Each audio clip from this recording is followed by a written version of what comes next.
Long ago, in the beautiful highlands of medieval Scotland, a young princess named Merida dreamed of becoming a legendary archer.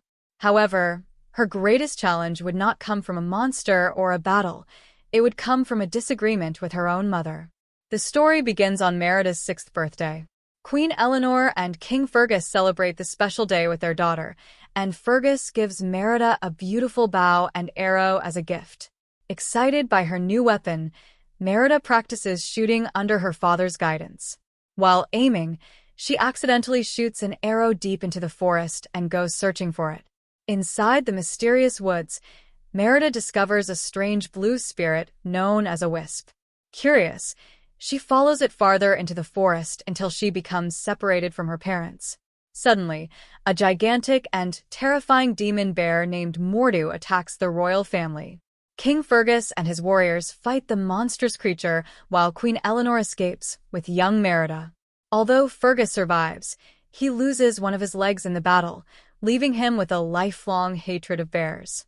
10 years later, Merida has grown into a brave and talented 16-year-old princess. She loves riding her loyal horse Angus, exploring the wilderness, and practicing archery. But her mother, Queen Eleanor, believes a princess must be elegant, responsible, and prepared for the duties of royalty. She teaches Merida proper manners and reminds her that a princess should always strive for perfection. Merida feels trapped by the rules and expectations placed upon her. Wanting freedom, she secretly escapes the castle and spends the day in the forest with Angus.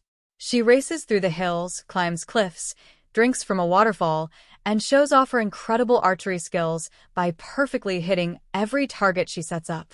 That evening, Merida returns to the castle and sneaks into the kitchen to steal some pastries before joining her family for dinner. At the table, King Fergus entertains Merida's mischievous triplet brothers by telling the story of how he lost his leg fighting the fearsome Mordu. Merida adds dramatic details to the story, making everyone laugh. She tries to tell her mother about her exciting adventures, but Queen Eleanor pays little attention because she has received important news. The 3 powerful lords of the kingdom have agreed to bring their sons to compete for Merida's hand in marriage. Shocked and angry, Merida refuses to accept the arrangement. She does not want to be forced into marriage and believes she should be allowed to choose her own path. However, Queen Eleanor insists that tradition must be respected and that Merida has a duty to the kingdom. Furious, Merida leaves the room. Later that night, Queen Eleanor visits her daughter and tells her an old story about a prince whose selfish choices destroyed the harmony of his kingdom. She explains that sometimes a ruler must put responsibility before personal desires. Although Eleanor tries to convince her daughter that marriage is not the end of her freedom, Merida refuses to change her mind. Meanwhile, Merida promises herself and her horse Angus that she will never allow the betrothal to happen.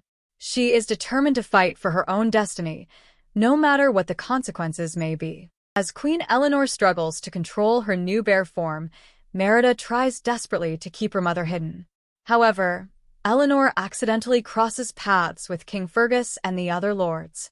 Believing that a wild bear has entered the castle, Fergus immediately gathers his men and begins hunting her.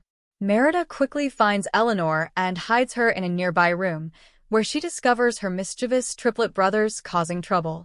She promises them a year's worth of desserts if they help her secretly escort their mother out of the castle. The triplets agree and cleverly trick Fergus and the other lords, leading them away and trapping them on the castle's rooftop. With the distraction successful, Merida and Eleanor escape into the forest. Meanwhile, the triplets discover the enchanted cake that Merida brought from the witch's cottage and eat the remaining pieces without knowing its magic. Merida takes her mother to the circle of standing stones, hoping to find the mysterious wisps that guided her before.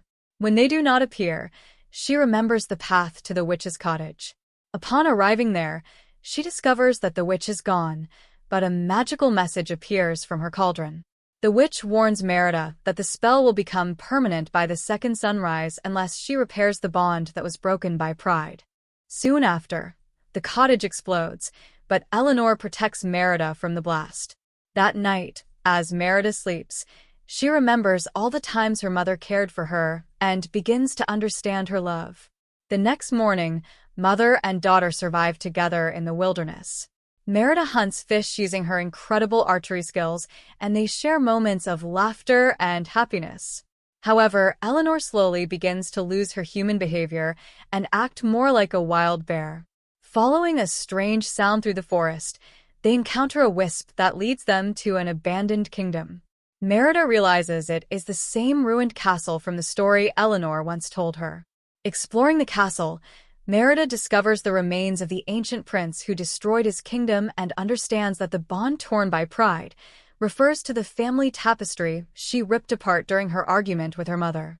She also realizes that the witch had cast the same spell on the prince, turning him into the monstrous bear Mordu. Suddenly, Mordu appears and attacks them. Merida's arrows cannot stop the powerful beast, but Eleanor fights bravely and manages to trap Mordu beneath falling rocks, allowing them to escape. Merida knows they must return to the castle and repair the tapestry before the second sunrise, or Eleanor will remain a bear forever. Sneaking back into the castle, Merida finds the lords once again arguing among themselves. Guided by Eleanor's gestures, Merida delivers a heartfelt speech, reminding the lords that traditions can change and that their children should have the freedom to choose who they love and when they marry. Inspired by her words, the lords agree to abandon the old customs and allow their children to decide their own futures. While the celebration distracts everyone, Merida and Eleanor sneak into Merida's room to repair the torn tapestry. However, Fergus arrives and believes Eleanor is a dangerous bear that killed his wife. No matter how much Merida tries to explain the truth, Fergus refuses to believe her. During the argument, Eleanor loses control of her instincts and accidentally attacks Fergus. Heartbroken and furious, Fergus locks Merida in her room and leads the lords on a hunt to kill the bear. Merida soon discovers that her triplet brothers have transformed into bear cubs after eating the enchanted cake. She sends them to steal the key to her room, and together they escape the castle with the repaired tapestry. The wisps guide Merida and her brothers to the Standing Stones, where Fergus has captured Eleanor. Just as Fergus is about to kill her, Merida steps between them and reveals that the bear cubs are actually his sons.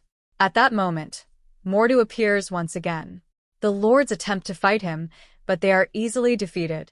Fergus bravely challenges the monster, but is overpowered.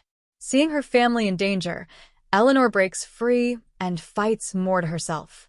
During the battle, she uses a massive standing stone to crush the evil bear, finally freeing the spirit of the ancient prince trapped inside him. The prince's spirit thanks Merida before transforming into a wisp and disappearing into the sky. As the second sunrise arrives, Merida wraps the repaired tapestry around her mother, hoping the spell will break. For a moment, nothing happens, and Merida breaks down in tears, telling Eleanor how much she loves her and how sorry she is. Their repaired bond finally breaks the curse. Eleanor transforms back into a human and embraces her daughter. Fergus is reunited with his wife, and the triplets return to their normal human forms. The family returns to the castle, and the lords leave peacefully with a new understanding of freedom and tradition. As Merida and Eleanor ride together through the Scottish Highlands, their relationship is stronger than ever. Thus ends a story of Brave, a timeless tale of courage, family, understanding, and the power of changing one's destiny.